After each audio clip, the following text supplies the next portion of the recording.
Os hidrocarbonetos alicíclicos são aqueles que podem ser saturados ou insaturados. Eles são chamados de cicrinos.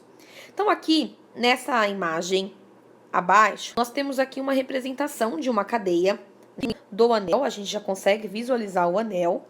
E nessa estrutura, eu tenho duas ligações e eu tenho uma ligação. Então, eu tenho uma estabilidade aqui de um limonemo de um sistema cicrano e cicreno. A gente consegue perceber que ele faz uma ligação, então o meu anel, né, o meu carbono, ele faz uma ligação com CH3, tanto na parte de cima como na parte de baixo. Então aí nós temos um processo de cicranos. E ele também faz duas ligações com H2C na parte de cima e dentro do anel ele também está fazendo duas ligações entre carbono e carbono. Então nós temos aí o sistema de cicreno, aonde tem dois processos aí de ligação. Esse limonemo, gente, ele é obtido aí de óleos e também ele é extraído de cascas de frutas cítricas, né? Então, ele é usado, gente, em diversos lugares, porque ele apresenta algo muito específico, que é do limonemo, que é um odor característico, tá? Então, ele tem aí um odor característico que representa aí, gente, essas frutas. Automaticamente, quando a gente está falando dos hidrocarbonetos alicíclicos, nós estamos falando de uma interação molecular entre eles. A partir do momento que vai aumentando o número de carbono, eu vou tendo uma estabilidade maior. E a partir do momento que vai diminuindo o número de carbono, eu vou tendo uma estabilidade menor. A pessoa responsável, né, de compreender, de analisar essa instabilidade, essa reatividade que aumentava ou diminuía e que mudava aí o anel aromático, foi John Frederico Baeyer, né? Ele foi o responsável de estar analisando esse processo de interação molecular entre ele. Então, Baeyer, ele foi o responsável de mostrar como que ficava essa interação molecular quando aumentava o número de carbono e quando diminuía o número de carbono. Como que ficavam esses ângulos, né? Como que mostrava aí, de uma forma específica, essa reatividade, essa interação molecular entre esses sistemas. E aí, pessoal, na página 3, nós temos uma tabelinha com algumas demonstrações de estruturas, né, de arranjos eletrônicos. Então, aqui na imagem A, nós temos um anel que representa aí os carbonos. Então, eu tenho 6 carbonos que formam esse anel, aonde o meu ângulo é igual a 120.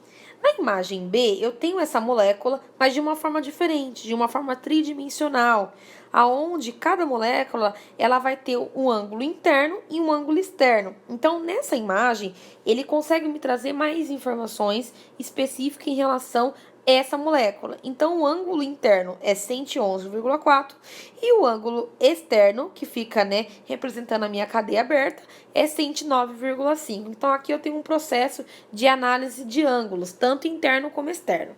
E nessa outra imagem, eu tenho uma representação tridimensional, mas de uma forma mais específica, onde eu consigo visualizar os hidrogênios nas pontas, né? E eu tenho essa interação de carbono dentro desse arranjo eletrônico. E aí também eu consigo detectar essa mesma informação da B, só que na C, de uma forma mais específica. Então, dentro do meu sistema, eu tenho aí 111,4, tá bom? Esse vídeo aqui, gente, eu vou deixar disponível para vocês lá no Sistema Uno, tá? Para que vocês possam depois, com mais calma, estar analisando esses dados. Como eu falei para vocês, a propriedade, ela representa algo muito importante quando a gente fala de ligações, né, de interatividade entre as moléculas.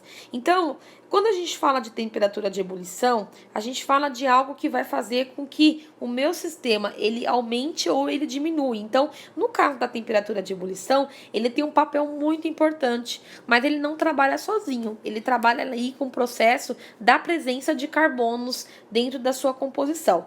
E automaticamente, gente, tudo isso, ele vai fazer com que haja um aumento da minha massa molecular. Então, aqui nós temos um gráfico, aonde de um lado eu tenho temperatura de ebulição e do outro lado eu tenho o número de átomos de carbono. E aqui nós temos um sistema laranja que representa uma ligação e eu tenho um sistema azul que representa 3 ligações. A gente consegue perceber que em cada um deles mostra o grau de interatividade que tem quando aumenta-se o número de carbono. Então, na medida que aumenta o número de carbono e a temperatura também, eu vou ter aí uma reatividade entre esses dois grupos. E a gente consegue perceber que quanto maior eu tenho índice de ligação dentro de uma interação molecular, maior será o seu desenvolvimento. Então, a gente consegue perceber que os alcanos acíclicos, que são os alcinos, né, que fazem 3 ligações, eles possuem uma maior reatividade dentro desse contexto, tá? Dentro dessa estrutura aí de movimento da minha molécula. Depois, na página 4, nós vamos ter aqui um quadro onde ele mostra a gente as temperaturas de fusão de acordo com que vai aumentando aí os números de carbono, tá? Então, a gente consegue perceber que para cada nome específico, eu tenho uma quantidade de carbono e para cada carbono eu vou ter uma temperatura específica, tá? E aí nós vamos falar um pouquinho das reações de substituição, tá? A reação de substituição, gente, ela troca um átomo por um outro elemento químico. Então aqui, gente, eu tenho duas moléculas, eu tenho dois sistemas, aonde eu tenho uma interação de um anel benzeno, tá? Esses anéis, eles estão tendo aí a adição de ClCl e embaixo BR-BR. Como eu estou falando de um processo de reação de substituição, então eu vou tirar uma molécula e vou colocar a outra, tá? Então, no caso, gente, o carbono eu não posso alterar ele. Aonde tem carbono, eu preciso deixar ele dentro do meu anel. Eu não posso tirar um carbono de um anel aromático, tá? Então, a gente consegue perceber que o carbono continua. Agora, junto com o carbono, eu tinha 2 hidrogênios.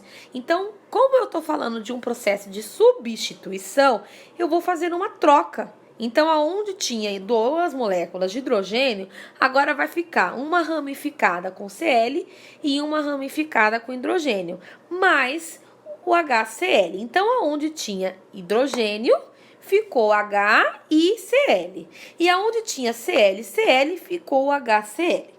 Embaixo a mesma coisa, tá? Eu não posso tirar o carbono dentro do meu anel aromático, então eu vou alterar, eu vou mexer no hidrogênio 2. Então, continua um hidrogênio, só que em vez de ser 2 hidrogênios, vai ficar hidrogênio e BR. E aí, em vez de ficar 2 BRs, vai ficar hidrogênio e BR, que é chamada aí, gente, de brometo de hidrogênio. E quando tem hidrogênio e Cl, vai ser chamado de cloreto de hidrogênio, tá bom? Então, aqui é chamado de processo de reação de substituição. Mas também tem a reação de adição, quando eu acrescento dentro da minha fórmula uma substância presente lá no meu reagente. Então, aqui eu vou ter uma interação molecular de um anel benzeno com 3 carbonos. Então, eu tenho aqui, gente, 1, 2, 3 carbonos. Essa interação molecular, ela tá somando com 2 CLs, tá? Como é uma reação de adição, eu vou acrescentar esses 2 sistemas de Cl no início e no fim da minha reação. Então, o início do meu anel aromático, ele começa com H2C. Então, eu vou pegar um dos Cls e vou colocar embaixo, né, ramificando com H2C. E o outro Cl eu vou colocar na última molécula que fecha o meu anel aromático, que é o CH2. Então, eu vou pegar e vou ramificar com o Cl. Então, reação de adição é assim. Eu vou acrescentar na minha fórmula, né, específica, essas moléculas que estão presentes dentro da minha reação. A mesma coisa acontece aqui embaixo, tá, gente? Então, eu tinha 4 carbonos juntando com o BR. Então, eu tenho 2 BRs. Como eu tô falando de reação de adição, então, eu vou acrescentar um BR no começo do meu anel e o outro BR no final do meu anel. Depois, para encerrar essa parte, nós vamos falar dos aletos de hidrogênio.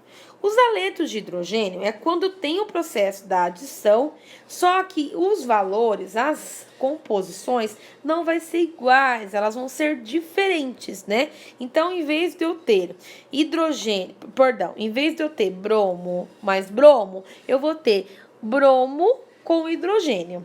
Então, aqui eu vou ter 3 reações, tá? A primeira e a segunda, ela tem 4 carbonos, e a terceira tem 3 carbonos. A primeira, ela está somando com hidrogênio e bromo. A segunda, ela está somando com hidrogênio e cloro. E a terceira, com hidrogênio e iodo. Então, eu vou fazer o mesmo procedimento que eu fiz na reação de adição. Só que ela vai ser chamada dialeto de hidrogênio porque, em vez de ter 2 Cl, ela vai ter apenas um Cl acompanhado de um hidrogênio. Então, aqui eu vou ter hidrogênio e bromo. Então, no começo da minha reação, que é o H2C, eu vou colocar a ramificação e vou colocar o hidrogênio. E no final da minha reação, que é o CH2, eu vou ramificar com o BR. Então, isso é reação de adição, dialeto de hidrogênio, porque eu não vou ter dois valores idênticos. Então, dentro dessa adição, eu vou ter a presença do hidrogênio. A mesma coisa eu vou fazer no segundo, que é hidrogênio e Cl. Então, o primeiro hidrogênio eu vou colocar junto com H2C. Então, eu vou ramificar a primeiro processo. E no último processo é o CH2. Eu vou ramificar com o Cl. No terceiro, eu vou ter H e o I, que é o hidrogênio e o iodo. Então, aqui eu tenho 3 carbonos. Então, eu vou colocar o hidrogênio no começo da minha reação. Então, primeira reação é H2C. Então, o meu anel começa com H2C. Então, lá no H2C, eu vou ramificar e vou acrescentar o H. E ela finaliza com o CH2. Então, eu vou ramificar com o I, que é o iodo. Então, gente, o processo de adição ele pode ocorrer com duas substâncias iguais ou com substâncias diferentes. Quando a substância é diferente e nem dentre elas está o hidrogênio, aí é chamada de reação de adição, mas dialeto de hidrogênio. Tá bom, galera? Espero que todos vocês tenham entendido e qualquer dúvida nós tiramos aí na nossa videoconferência. Muito obrigada!